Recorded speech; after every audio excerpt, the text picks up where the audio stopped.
السلام عليكم ورحمة الله تعالى وبركاته.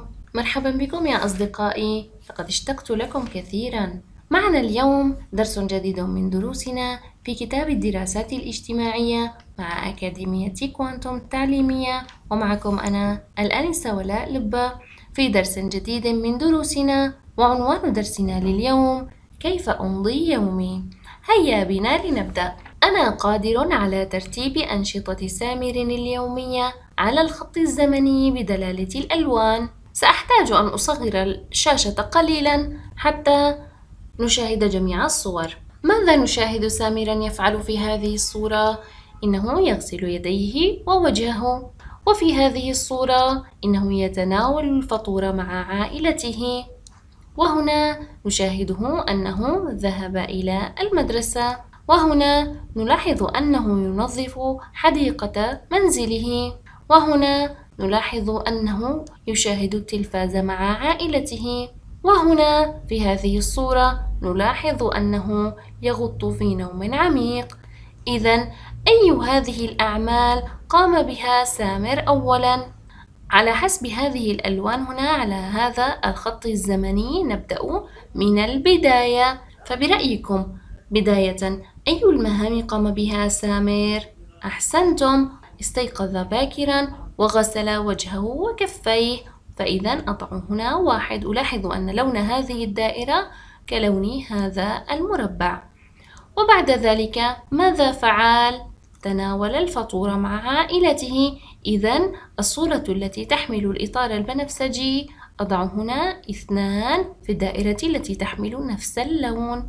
وبعد ذلك قام بالتجهز والذهاب إلى المدرسة هنا في هذه الصورة. إذن هذه تحمل الرقم 3، أضع هنا 3. بعد أن عاد من المدرسة قام بمساعدة والده في تنظيف حديقة منزله. إذن هنا هذه الصورة رقم 4. بعد ذلك شاهد التلفاز مع عائلته مساء، فأضع هنا لهذه الصورة التي تحمل الإطار الأصفر رقم 5.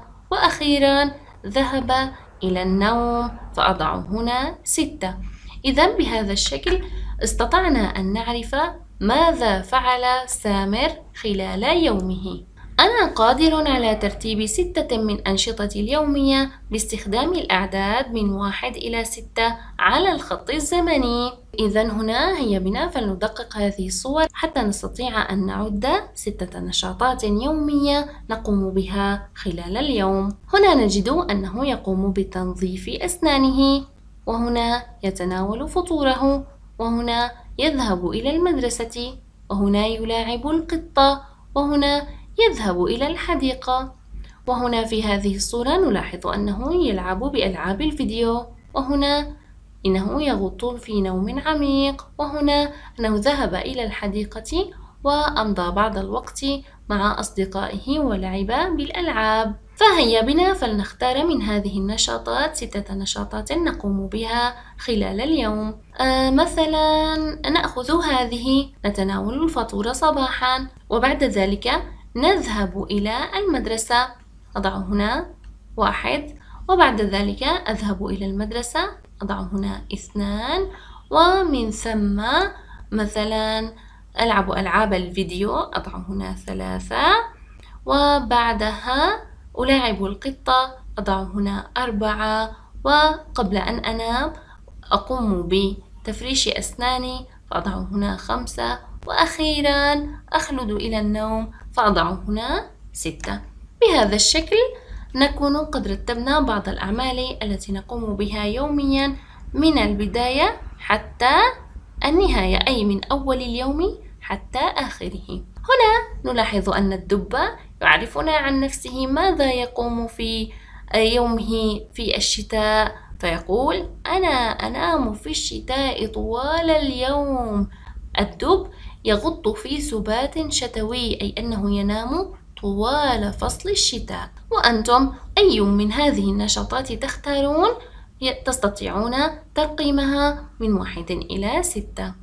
هذا كان درسنا لليوم يا أحبائي، شكرا لكم على حسن المتابعة، أراكم على خير، إلى اللقاء.